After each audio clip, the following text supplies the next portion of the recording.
الباب يعقبه فتح الأبواب.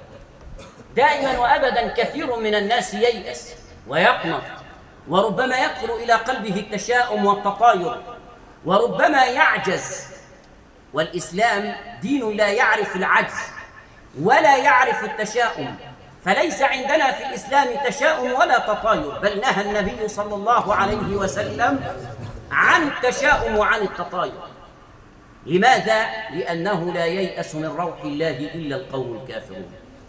هذه الأمة مهما وقع لها من الضعف ومهما وقع لها من الذل، لكن ليس معنى ذلك أنها ستموت وأنها ستنتهي. فالأمة مرت بتاريخ دام عاشت فيه فترات طويلة. هذه الأمة مرت عليها مراحل من الضعف كثيرة، ولكنها إلى يومنا هذا بقيت ولم تمت ولم تنتهي. لماذا؟ حتى يعود الناس إلى ربهم، حتى يعود الناس فيعود الله عز وجل بهم. فإذا لم يعودوا لم يعد الله عز وجل بهم، ويبقى الأمر دائما في صراع. لماذا؟ لأن الله عز وجل وعد وعدا قاطعا حينما قال: إن تنصروا الله ينصركم. يوم أن يأتي المسلمون إلى ساحة الله وإلى شريعته وإلى نصر دينه، ساعتها ينصرهم الله. فإن طرق الأبواب يعقبه فتح الأبواب. أنت في حياتك الدنيا التي تعيشها إذا ما توقفت مرة عن العمل، ليس معنى ذلك أن الدنيا قد خربت وأن الدنيا قد تعطلت، بل عليك أن ترجع مرة أخرى لتطرق الباب، فإذا باللطيف الخبير يأتيك بفتح الأبواب. إن الأنبياء صلوات الله وسلامه عليهم مر بهم هذا اليأس، لكن قبل أن تمر بهم اللحظة الأخيرة قال الله عز وجل: حتى إذا استيأس الرسل وظنوا أنهم قد كذبوا جاءهم نصرنا فنجي من نشاء. يوسف عليه السلام الذي دخل في غيابات السجن ألقي في بداية الأمر في غيابات الجب، ثم بعد ذلك في غياهب السجن. بعد ذلك ما الذي وقع ليوسف ليخرج من السجن عزيزا كريما، ليخرج من السجن ليكون عزيزا لمصر. ثم إن الذي نجى يونس من بطن الحوت يوم أن خرج من بين قومه مغاضبا لهم، حينما قال الله عز وجل: وذنون إذ ذهب مغاضبا فظن أن لن نقدر عليه فنادى في الظلمات أن لا إله إلا أنت سبحانك إني كنت من الظالمين فاستجبنا له. خرج يونس من بطن الحوت، بل وعاد إلى قومه ليدعوهم إلى الله عز وجل وليؤمن برسالته 100,000 أو يزيدون. أليس هذا دليل على نصر الله عز وجل؟ أليس ذلك دليل على أن الشدة يعقبها الفرج، على أن الضيق دائما يعقبه المخرج؟ لأن الله عز وجل قال: ومن يتق الله يجعل له مخرجا. نحن في حاجة إلى تقوى الله عز وجل لكي يجعل لنا فرجا ومخرجا. بل دائما إذا سدت الطرق أمامك فاستغفر الله، اجلس، اعمل لك جلسة مع الله تحاسب بها نفسك. فإن النبي صلى الله عليه وسلم قال: من لزم الاستغفار جعل الله له من كل هم فرجا ومن كل ضيق مخرجا ورزقه من حيث لا يحتسب. انظروا، كأن الله عز وجل يريد أن يقول لك: يا عبد، إذا سدت الأبواب في وجهك فإن بابي لا يغلق في وجه أحد، باب الله لا يغلق في وجه أحد. وأذكركم بالقصة التي دائما نقولها: حاتم الأصم الذي أراد أن يحج في عام من الأعوام. وما أدراكم ما حاتم الأصم؟ ذلكم الرجل الورع الزاهد التقي. فلما أراد أن يخرج قال له أولاده: إلى من تكلنا؟ كيف تخرج إلى الحج وتتركنا؟ من يعولنا؟ وكانت عنده بنت تقية نقية، قالت لهم: دعوه يخرج. فليس برازق، إنما الرزاق هو الله، دعوه يخرج. حاتم الأصم لم يكن معه مال ولم يترك لأولاده مال، خرج. في أول ما خرج وليس معه شيء لدغ أمير القافلة، لدغته حية، فقالوا نأتي من الموجود معنا؟ قالوا حاتم الأصم. فذهب إليه ودخل عليه وقرأ الرقية فشفي بإذن الله.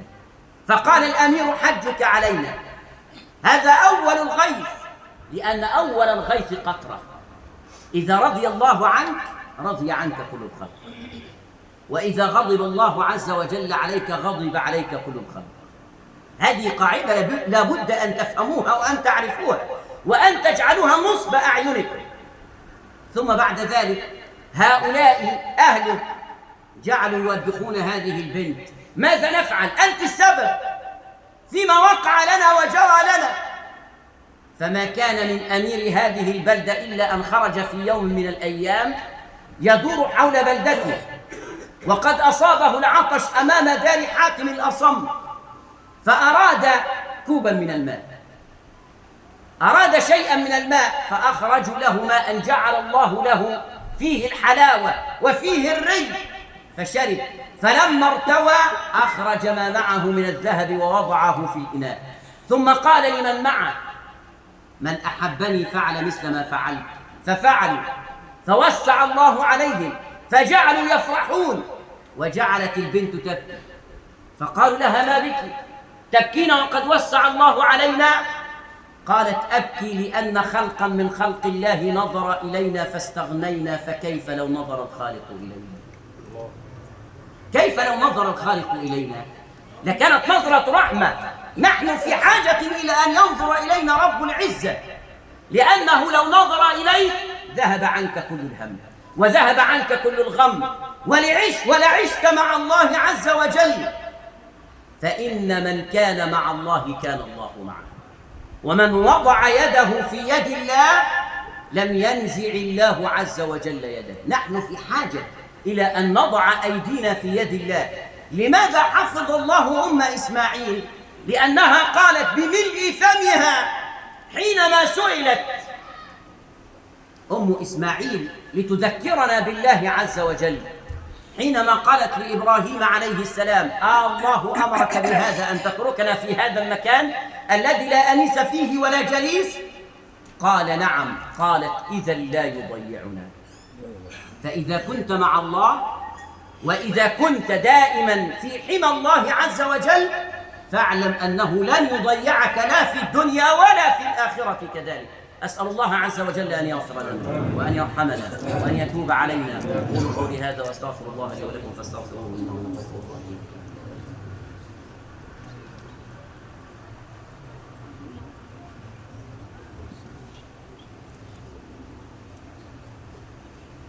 الله أكبر الله أكبر الله أكبر الله أكبر الله أكبر الله أكبر الله أكبر كبيرا، والحمد لله كثيرا، وسبحان الله وتعالى بكرة وأصيلا. لا إله إلا الله وحده صدق وعده، ونصر عبده وأعز جنده وهزم الأحزاب وحده. الحمد لله الذي أنعم علينا بنعمة الإيمان وجعلنا من خير أمة أخرجت للناس، وأشهد أن لا إله إلا الله وحده لا شريك له، ولي الصالحين وناصر المؤمنين وكاشف الضر عن البائسين، وأشهد أن سيدنا ونبينا محمدًا عبد الله ورسوله الذي أدى الأمانة وبلغ الرسالة ونصح الأمة وكشف الغمة ومحى الظلمة.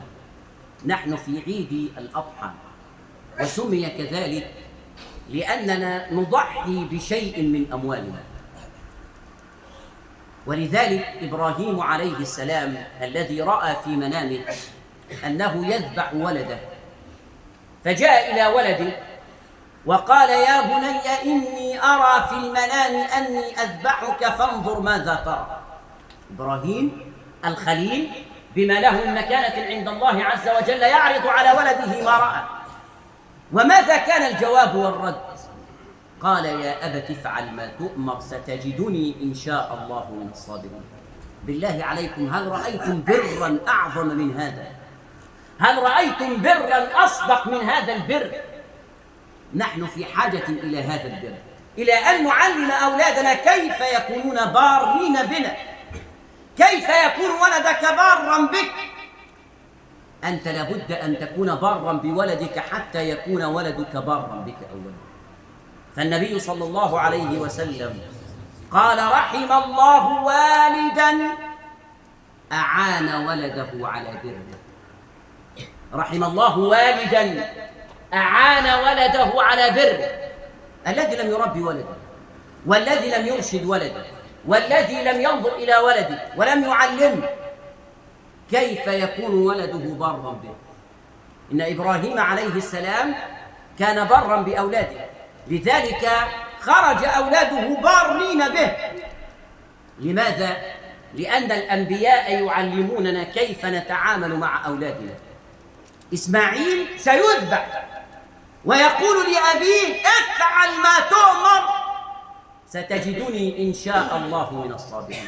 بل قمة البر حينما يقول لوالده، حينما يقول لإبراهيم عليه السلام: كبني على وجهي حتى لا تنظر إلي نظرة فتأخذك الشفقة بي فلا تنفذ أمر ربك. بالله عليكم، هل سمعتم بر أعظم من هذا البر؟ يقول له: كبني على وجهي حتى لا تنظر إلي فتأخذك الشفقة والرحمة فلا تنفذ أمر ربك الذي أمرك به. هو يعين والده على أن ينفذ ما رأى. لماذا؟ لأنه صدق في بره لوالده، وإبراهيم عليه السلام صدق في امتثاله لربه جل وعلا، حينما قال الله عز وجل: فلما أسلم وتله للجبين وناديناه أي يا إبراهيم قد صدقت الرؤيا إنا كذلك نجزي المحسنين إن هذا لهو البلاء المبين. ثم بعد ذلك فداه الله وفديناه بذبح عظيم، ليصير هذا الأمر نسكا وسنة متواصلة إلى أن يرث الله الأرض ومن عليها.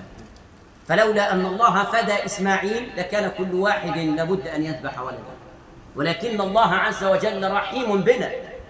سيذبح ولده من الذي سيذبح؟ فكان الجزاء من الله عز وجل أن يفدي إسماعيل بكبشين أملحين من الجنة. هكذا كان الحال. وأنتم أيها الإخوة إذا أردتم أن تضحوا فاجعلوا شيئا منها لله عز وجل، لأن الله قال: فكلوا منها وأطعموا القانع والمعتر وأطعموا البائس الفقير. فالذي لم يضحي يتصدق بأضحيته، لا يبخل بها على الله عز وجل. فأنتم في شعيرة من شعائر الله عز وجل. إذا أردتم أن تتضامنوا لا مانع، لكن لا أن تتركوا الأمر هباء منثورا، بل إذا تضامنت فتصدق بشيء منها، بل اجعلها لله عز وجل. لأنه كما قال النبي صلى الله عليه وسلم: إنها تأتي يوم القيامة بأشعارها وأظلافها لتشهد لصاحبها يوم القيامة، بل إن الدم لا يقع بمكان من الأرض، إنما يقع بمكان عند الله عز وجل. ولذلك كان النبي يقول لابنته: قومي فاشهدي أضحيتك فإن لك بأول قطرة دم يغفر الله لك ذنبك. يغفر الله لك الذنب. الأمر الثاني: إذا اجتمع صلاة الجمعة مع صلاة العيد ماذا يفعل الناس؟ هل واجب عليهم أن يصلوا الجمعة مع العيد؟ هناك من الفقهاء من يقولون بأن صلاة العيد لا تسقط الجمعة، لأن الجمعة فرض والعيد سنة.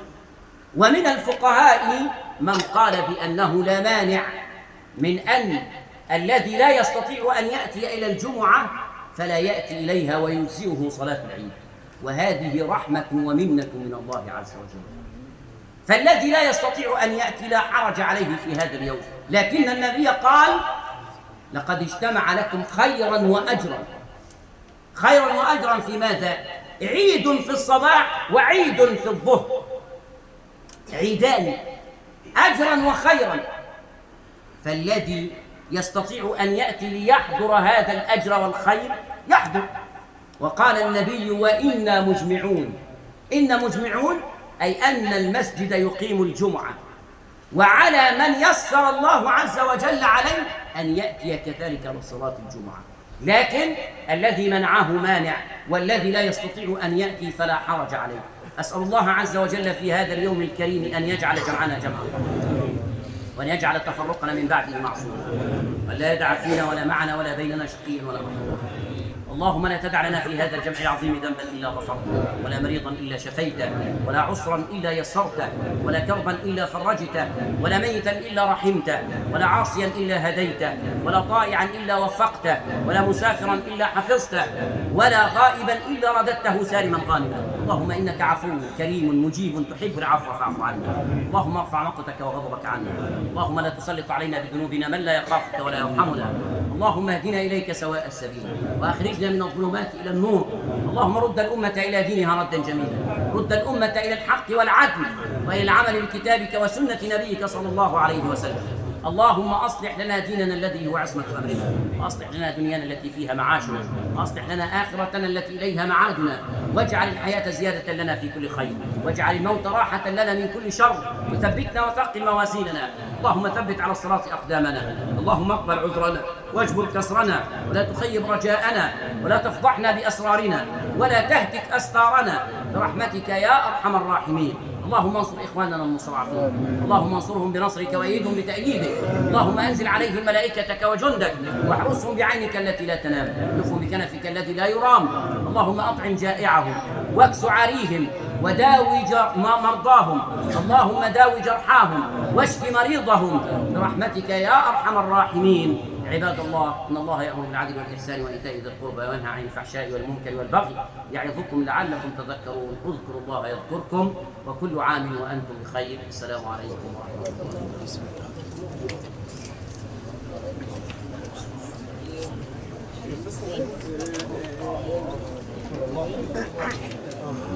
وبركاته.